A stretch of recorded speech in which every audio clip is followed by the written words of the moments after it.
મિત્રો, રસોઈ ઘર માત્ર ભોજન બનાવવાની જગ્યા નથી હોતી, આ આપણા ભાગ્યનું કેન્દ્ર હોય છે। જી હા મિત્રો, ઘરની રસોઈમાં ફક્ત ભોજન નથી બનતું, પરંતુ આ તે જગ્યા છે જ્યાંથી આપણા પરિવારની ખુશીઓ, સુખ, શાંતિ અને સમૃદ્ધિનો માર્ગ પણ નક્કી થાય છે। વાસ્તુશાસ્ત્ર કહે છે કે રસોઈ ઘરની આત્મા હોય છે, અને આ આત્મામાં ખૂબ જ ખાસ તત્વ હોય છે, તવો અને કઢાઈ। આ માત્ર વાસણો નથી, પરંતુ રાહુ ગ્રહના પ્રતીક માનવામાં આવે છે।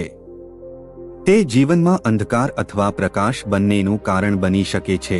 જો આ બંને વસ્તુઓ યોગ્ય દિશા અને સ્વચ્છ અવસ્થામાં રાખવામાં આવે તો જીવનમાં સુખ, સમૃદ્ધિ અને શાંતિનો એવો પ્રવાહ શરૂ થાય છે જે દરેક સંબંધોને મજબૂત બનાવી દે છે।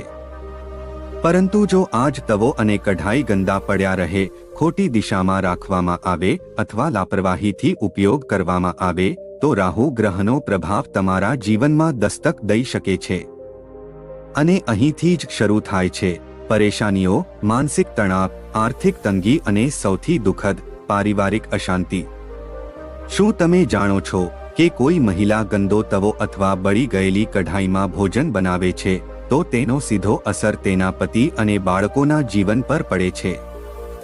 ઘરના સદસ્યોમાં ચીડિયાપણું આવી શકે છે, તેમને નકારાત્મક આદતો લાગી શકે છે, પછી તેઓ માનસિક તણાવમાં ડૂબેલા રહે છે। મિત્રો, રસોઈને પવિત્ર મંદિરની રીતે જોવું જોઈએ, તવાને દેવતા માનવા જોઈએ અને કઢાઈને કર્મનું પ્રતીક સમજવું જોઈએ। મિત્રો, આજના વિડીયોમાં અમે તમને જણાવી રહ્યા છીએ 12 એવા પ્રભાવશાળી વાસ્તુ ઉપાય જે ના માત્ર તવાથી જોડાયેલા છે, પરંતુ તમારા આખા જીવનનું રૂખ બદલી શકે છે અને આ ઉપાય તમારા ભાગ્યને નવી દિશામાં લઈ જઈ શકે છે। મિત્રો, આજની વિડીયોમાં તમને ખૂબ જ મહત્વપૂર્ણ જાણકારી મળવા જઈ રહી છે। ખાસ કરીને ઘરની મહિલાઓએ આ વિડીયોને એક વખત જરૂર અંત સુધી જોવો જોઈએ। મિત્રો, વિડીયોની શરૂઆત કરીએ તે પહેલા તમને નમ્ર વિનંતી છે કે જો તમે પણ ઈચ્છો છો કે માતા લક્ષ્મીના આશીર્વાદ સદાય તમારા પરિવાર પર બન્યા રહે તો કોમેન્ટ બોક્સમાં સાચી શ્રદ્ધાથી જય માં લક્ષ્મી જરૂર લખી દેજો અને આજની વિડીયોને લાઈક કરી વધુમાં વધુ મિત્રો તથા સગા સંબંધીઓ સાથે શેર જરૂરથી કરી દેજો। અને હજુ સુધી અમારી ચેનલને સબસ્ક્રાઇબ નથી કરી તો ચેનલને સબસ્ક્રાઇબ જરૂરથી કરી દેજો। મિત્રો, આપણી સનાતન સંસ્કૃતિમાં રસોઈ ઘરને માં અન્નપૂર્ણાનું મંદિર માનવામાં આવે છે, જ્યાં દરરોજ બનવાવાળું ભોજન માત્ર શરીરની ભૂખ નથી મિટાવતું, પરંતુ આખા ઘરની સમૃદ્ધિ, સ્વાસ્થ્ય અને માનસિક શાંતિનો આધાર બને છે।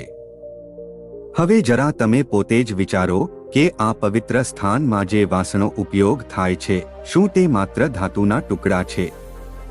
નહીં, બિલકુલ નહીં। દરેક વાસણનો પોતાનો એક ઉર્જાત્મક પ્રભાવ હોય છે અને આ બધામાં એક સાધારણ દેખાવવાળું વાસણ છે જેની શક્તિને વધારે પડતા લોકો નજરઅંદાજ કરી દેતા હોય છે, અને તે છે તવો।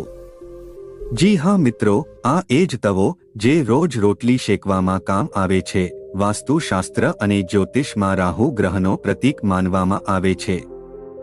ઘણા લોકો તેને માત્ર એક સાધારણ વાસણ સમજીને તેની દેખભાળ નથી કરતા, પરંતુ આ લાપરવાહી ક્યારેક આપણા જીવનમાં કલેશ, માનસિક અશાંતિ અને દુર્ભાગ્યનું કારણ બની જાય છે। તવો ના માત્ર ભોજન પકાવે છે, પરંતુ તે નકારાત્મક ઉર્જાને શોષીને સકારાત્મક ઉર્જાને આમંત્રિત કરવાનું માધ્યમ પણ બને છે જો તેનો ઉપયોગ યોગ્ય રીતે કરવામાં આવે। સવારે જ્યારે તમે રસોઈ ઘરમાં ભોજન બનાવવાનું શરૂ કરો તો સૌથી પહેલા ગેસ સળગાવીને તવાને સારી રીતે ગરમ કરી લો। પછી તેમાં એક ચપટી સિંધવ મીઠું અથવા સામાન્ય મીઠું નાખો। હવે એક ગોળ રોટલી બનાવીને તે તવા પર શેકી લો। આ રોટલી કોઈ ગાય, કૂતરો, કાગડો અથવા કોઈ પક્ષીને ખવડાવી દો। આ કોઈ નાનો ઉપાય નથી, પરંતુ આ સાર્થક આધ્યાત્મિક ઉપાય છે જે રાહુના દોષને શાંત કરે છે, ઘરમાંથી દુર્ભાગ્ય, માનસિક બેચેની અને સંબંધોમાં તણાવને ધીમે ધીમે દૂર કરે છે। આ નાનકડો ઉપાય અનેક પરિવારોના જીવનમાં અદ્ભુત સકારાત્મક બદલાવ લઈને આવે છે। પરંતુ એક ભૂલ ક્યારેય ન કરવી, ભોજન બનાવ્યા બાદ ઘણા લોકો તવાને ઊંધો કરીને ગેસ, સ્ટવ અથવા તો ચૂલાની પાસે રાખી દેતા હોય છે. આ આદત જોવામાં સામાન્ય લાગે છે, પરંતુ વાસ્તુશાસ્ત્ર અનુસાર આમ કરવું રાહુની નકારાત્મક ઉર્જાને આમંત્રણ આપે છે. તેનાથી ઘરમાં તણાવ, આપસી બહેસ, માનસિક અસ્થિરતા અને સંબંધોમાં ખટાશ આવી શકે છે. તો મિત્રો, અમારી તમને સલાહ છે કે તવાને માત્ર વાસણ ના સમજો, તેને સન્માન આપો, તેને સ્વચ્છ રાખો અને સકારાત્મક ઉર્જાના સ્ત્રોતની જેમ ઉપયોગ કરો. તવાને હંમેશા સીધો રાખવો જોઈએ, સાફ કરીને સુકાવીને યોગ્ય સ્થાન પર રાખી દો. જો રાત્રે ભોજન બનાવ્યા બાદ તમે તવાને ધોવાની જગ્યાએ તેને ગંદો છોડી દેશો તો આમ કરવાથી રાહુના પ્રભાવને વધારે છે. રાહુ ગ્રહ સાફસફાઈથી દૂર ભાગે છે અને જ્યારે ઘરનો તવો કે જે ભોજનનો આધાર હોય છે તે ગંદો પડી રહે છે તો તેનાથી ઘરમાં ક્લેશ, કંકાસ રોગ, ધનની હાનિ અને વૈવાહિક જીવનમાં કડવાહટ આવી શકે છે. તેથી હંમેશા એવો પ્રયાસ કરો કે તવાને રાતમાં જ સારી રીતે ધોઈને યોગ્ય જગ્યાએ રાખી દેવો. આજકાલ બજારમાં નોનસ્ટિક તવા, એલ્યુમિનિયમના તવા અને અન્ય પ્રકારના રંગબેરંગી તવા ઉપલબ્ધ છે. પરંતુ વાસ્તુ અનુસાર સૌથી શુભ અને પ્રભાવશાળી તવો હોય છે કાળા રંગનો લોખંડનો તવો. આ તવો રાહુ અને શનિ ગ્રહની નકારાત્મકતાને શોષવાની ક્ષમતા રાખે છે. તેના ઉપયોગથી રોટલીમાં સાત્વિકતા અને સકારાત્મક ઉર્જા આવે છે, જેનાથી પરિવારના સદસ્યોમાં સંપ બન્યો રહે છે અને માનસિક તણાવ ઓછો થાય છે. દરરોજ સવારે રસોઈ ઘરમાં સૌથી પહેલી રોટલી લોખંડના તવા પર બનાવીને કોઈ ગાયને ખવડાવી ખૂબ જ શુભ માનવામાં આવે છે. ગાયને હિન્દુ ધર્મમાં માતાનું સ્થાન આપવામાં આવે છે અને જ્યારે આપણે તવાથી બનેલી પહેલી રોટલી ગાયને અર્પણ કરીએ છીએ તો ઘરમાં દેવી લક્ષ્મીનો વાસ થાય છે. આ ઉપાય તમારા જીવનમાંથી દરિદ્રતાને દૂર કરીને સ્થાયી સુખ, શાંતિનો માર્ગ પ્રશસ્ત કરે છે.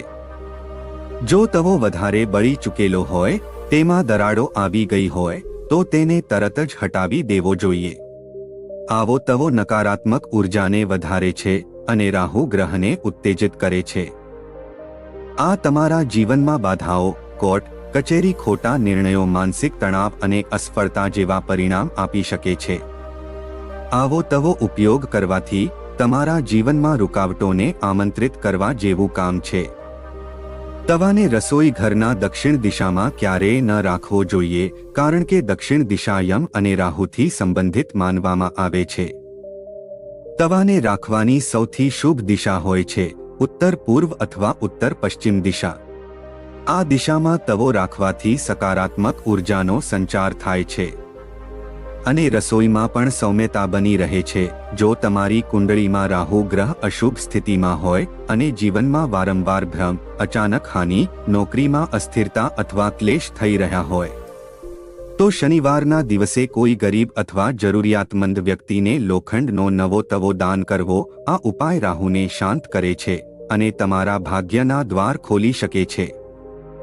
જ્યારે તવો ઉપયોગમાં ન લેવામાં આવતો હોય તો તેને એમ જ ખુલ્લો છોડવાની જગ્યાએ એક સાફ અને સ્વચ્છ કપડામાં લપેટીને રાખી દેવો અથવા ઢાંકીને સ્ટેન્ડમાં રાખી દેવું, જેનાથી બહારની નકારાત્મક ઉર્જા અને લોકોની નજર તવા પર નથી પડતી અને તે પોતાની સકારાત્મક ઉર્જાને બનાવી રાખે છે.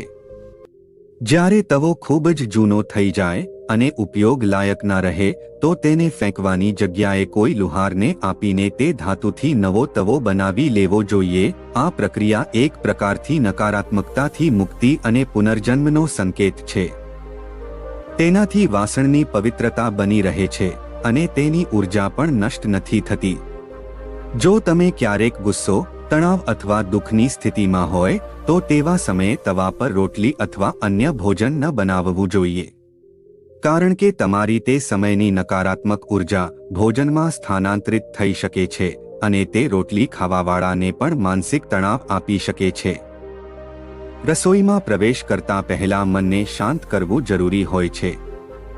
તહેવારો જેમ કે દિવાળી, નવું વર્ષ અથવા રસોઈ પૂજાના અવસર પર તવાને સારી રીતે સાફ કરીને તેના પર હળદર અથવા રોલીથી સ્વસ્તિક બનાવવું જોઈએ. ત્યારબાદ તે તવા પર પહેલી રોટલી બનાવવી જોઈએ. આમ કરવાથી આખું વરસ રસોઈમાં સમૃદ્ધિ, સ્વાદ અને સાત્વિકતા બની રહે છે. તવો કોઈ સાધારણ વાસણ નથી, પરંતુ તે આપણા રસોઈની આત્મા છે અને આ દરેક દિવસે આપણા જીવન માટે ઉર્જા ઉત્પન્ન કરે છે. તેની યોગ્ય દેખભાળ, ઉચિત દિશા, સમય પર સફાઈ અને આધ્યાત્મિક ઉપયોગ આપણા જીવનના ગ્રહો, માનસિક સ્થિતિ અને ધન સંપત્તિને પ્રભાવિત કરે છે. વાસ્તુશાસ્ત્ર અને જ્યોતિષશાસ્ત્ર બંને આ વાત ઉપર ભાર મૂકે છે કે ઘરની રસોઈમાં તવા જેવું વાસણ જો શુદ્ધ રૂપથી રાખવામાં આવે અને સન્માનપૂર્વક ઉપયોગ કરવામાં આવે તો જીવનની અનેક સમસ્યાઓને દૂર કરી શકે છે. જ્યોતિષ અને તંત્રશાસ્ત્ર અનુસાર તવાથી જોડાયેલા અમુક વિશેષ ઉપાય ખૂબ જ પ્રભાવશાળી હોય છે. જો કોઈ વ્યક્તિ પર નજર દોષ હોય અથવા વારંવાર પરેશાનીઓ આવી રહી હોય તો શનિવારના દિવસે તવા પર રોટલી બનાવીને તેમાં સરસોનું તેલ લગાવીને કાળા કૂતરાને ખવડાવી શુભ હોય છે. તેનાથી શનિ દોષ શાંત થાય છે અને નકારાત્મક ઉર્જા દૂર રહે છે. આ જ રીતે અમાસની રાત્રે નવો તવો ખરીદીને તેના ઉપર પહેલી રોટલી બનાવીને કાળા કૂતરાને ખવડાવવાથી લક્ષ્મીની કૃપા પ્રાપ્ત થાય છે. અમુક ઘરોમાં તવાની પૂજા પણ કરવામાં આવે છે. વિશેષ રૂપથી દિવાળી, શનિ જયંતી અથવા અમાસના દિવસે તવાને શુદ્ધ કરીને હળદર, ચંદન તથા અક્ષતથી તેનું પૂજન કરવામાં આવે છે. પ્રત્યેક દિવસે સવારે જ્યારે તમે રસોઈમાં તવાને ગરમ કરો તો તેની સામે એક નાનકડો દીવો પ્રગટાવો અને ભાસ્કરાય નમઃ મંત્રનો શ્રદ્ધાથી જાપ કરવો. આ મંત્ર સૂર્યદેવને સમર્પિત છે, જે ઉર્જા, આત્મવિશ્વાસ અને સફળતાના પ્રતીક છે. અને જ્યારે પૂજા પૂર્ણ થઈ જાય તો તવા પર બનેલી પહેલી રોટલી કોઈ કૂતરો, ગાયને દાન કરવી. આ માત્ર દાન નથી, પરંતુ તમારી અંદરની કરુણા, સંતુલન અને જીવનના પ્રત્યે તમારી સકારાત્મકતાનું પ્રતિબિંબ હોય છે. તવાની દિશા અને સ્થાનનું ખૂબ જ વાસ્તુ રહસ્ય હોય છે. વાસ્તુશાસ્ત્ર અનુસાર તવાને હંમેશા અગ્નિકોણ એટલે કે દક્ષિણ પૂર્વ દિશામાં રાખવો જોઈએ. આ દિશા રસોઈ માટે સર્વોત્તમ માનવામાં આવે છે. અને ધ્યાન રાખો કે જ્યારે તમે તવા પર રોટલી બનાવી રહ્યા હોય તો તમારી પીઠ ક્યારેય પણ ઉત્તર અથવા પશ્ચિમ દિશા તરફ ના હોવી જોઈએ. તવાને હંમેશા ગેસ ચૂલાની જમણા હિસ્સામાં રાખવો જોઈએ. કારણ કે તવો ઉત્તર દિશામાં રાખવામાં આવે તો તે રાહુ અને સૂર્ય બંનેને પ્રભાવિત કરે છે, જેનાથી જીવનમાં આર્થિક સમસ્યા, સ્વાસ્થ્ય સમસ્યાઓ અને પારિવારિક સમસ્યાઓ જન્મ લઈ શકે છે. માનસિક તણાવ માટે એક ગુપ્ત અને સિદ્ધ ઉપાય. જો ક્યારેક મન ભારે લાગે, ચિંતા અથવા માનસિક તણાવ ઘેરી લે તો તવા પર એક રોટલી બનાવીને તેમાં થોડું દેશી ઘી લગાવીને તેના પર એક તુલસીનું પાન રાખો. પછી શાંત મનથી બેસીને તે રોટલી પોતે ખાવી જોઈએ. આ નાનકડો ક્રિયાત્મક ઉપાય નકારાત્મક ઉર્જાને બહાર કાઢે છે અને માનસિક સંતુલનને જાળવી રાખે છે. તવો અગ્નિનું પ્રતીક છે, જે જીવનમાં પરિવર્તન લાવે છે. તવો એક સાધારણ વાસણ નથી જે બસ રોટલી શેકે છે, પરંતુ તે અગ્નિનું પ્રતીક છે જે જૂના કર્મોને ભસ્મ કરીને નવા અવસરોના દ્વાર ખોલે છે. જો તમે યોગ્ય દિશા, પવિત્રતા અને શ્રદ્ધાથી સંભાળીને રાખો તો આ તવો તમારા ઘરને જ નહીં પરંતુ પૂરા જીવનને સમૃદ્ધ બનાવી શકે છે. તો મિત્રો, અમારી તમને વિનંતી છે કે આ પરંપરાઓને અંધવિશ્વાસ ન સમજો, પરંતુ તેને આસ્થા, અનુભવ અને ઉર્જા વિજ્ઞાનથી જોડીને જુઓ અને પછી અનુભવ કરો કે કેવી રીતે નાના નાના ઉપાય મોટા ચમત્કાર બની જાય છે. તો મિત્રો, આજની આ માહિતી સારી લાગી હોય તો વિડીયોને એક લાઈક કરી વધુમાં વધુ શેર કરી દેજો. અને હજુ સુધી અમારી ચેનલને સબસ્ક્રાઇબ ના કરી હોય તો ચેનલને સબસ્ક્રાઇબ જરૂરથી કરી દેજો. ફરીથી મળીશું એક નવી વિડીયો સાથે. જય શ્રી કૃષ્ણ. હર હર મહાદેવ. જય માં લક્ષ્મી.